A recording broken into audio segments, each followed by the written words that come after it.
CBI এবং বিচার ব্যবস্থা শেষ অবধি হত্যাকারী এবং তার সহযোগীদের যথাযথ শাস্তি দেবে। এই প্রত্যাশা এবং দাবির অর্থ এই নয় সরকারি যে ব্যবস্থা স্বাস্থ্যক্ষেত্রে দুর্নীতির যে আবহ এই হত্যা ও ধর্ষণের সুযোগ তৈরি করে দিয়েছিল তার দায় ও দায়িত্ব নিয়ে প্রশ্ন তোলাও বন্ধ করে দিতে হবে। তাকে আর অভিযোগের আওতায় আনা যাবে না। অপরাধী চিহ্নিত করে শাস্তি দেওয়া খুব জরুরি, কিন্তু অপরাধীদের মৃগয়া ক্ষেত্র রচনাকারীদের চিহ্নিতকরণ ও অভিযুক্ত করাও একই সঙ্গে প্রয়োজনীয়।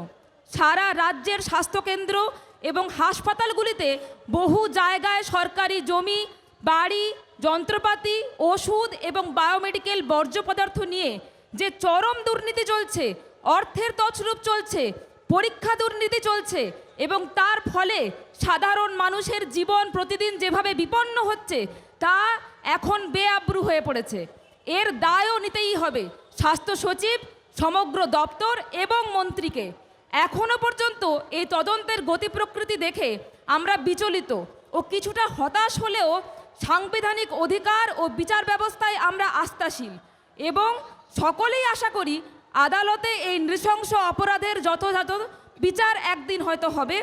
অভয়াদের অত্যাচারীরা দৃষ্টান্তমূলক শাস্তি পাবে। সব ষড়যন্ত্র, দুর্নীতির সব কৌশল একদিন হয়তো আইনের সক্রিয়তায় পরাভূত হবে।